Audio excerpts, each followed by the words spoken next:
সাপের ভয়ঙ্কর অবস্থা। এই পাঁচটি জিনিস দেখলেই সাপ পালাবার রাস্তা পাবে না। জন, বর্ষা আসলেই আমরা সবাই সাপের আনাগোনা দেখতে পাই। বর্ষাকালে বিষাক্ত সাপ থেকে বিষহীন সাপ গর্ত থেকে বেরিয়ে আসতে শুরু করে, গর্তে জল ভরে যায়, ফলে সাপগুলো বেরিয়ে আসতে বাধ্য হয়। আমাদের সব সময় বাড়ির নিচতলা বা বাড়ির নিচে বিশেষ করে সতর্কতা অবলম্বন করা উচিত। এই বিষাক্ত প্রাণীটি মানুষের জন্য বিপজ্জনক, কারণ একবার ছোবল দিলে বা সময়মতো চিকিৎসা না করালে যে কোন মানুষের মৃত্যু হতে পারে। কিন্তু আমরা জানি যে পৃথিবী এমন কিছু জিনিস আছে যা দেখলে সাপ হয়ে পালিয়ে যাবে। আমরা কেউই জানি না এই কারণগুলি, তবে জানলে অবাক হবেন যে সাপ আগুনের কাছে যেতে চায় না। সাপের চামড়া খুবই নরম হয়, তাই সাপ আগুনের কাছে গেলে আগুনের তাপে ত্বক ঝলসে যেতে পারে বা ক্ষতিগ্রস্ত হতে পারে। এই কারণে সাপ ঠান্ডা জায়গায় যেতে পছন্দ করে।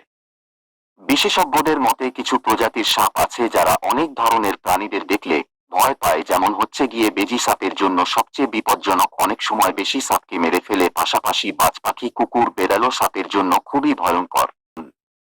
আবার সাপ এক তীব্র গন্ধ সহ্য করতে পারে না। যেখানে তীব্র গন্ধ থাকে সেখানে সাপ সহজে তাদের খাবার খুঁজে পায় না। এই কারণে তারা যেদিকে সেদিকে পালিয়ে যায়, যার ফলে আপনি যদি ঘরে তুলসী, রসুন, পেঁয়াজ বা দারুচিনি স্প্রে করে দেন, তাহলে বর্ষাকালে সাপ আপনার ঘরে আর প্রবেশ করবে না। সাপ গন্ধ একেবারেই পছন্দ করে না।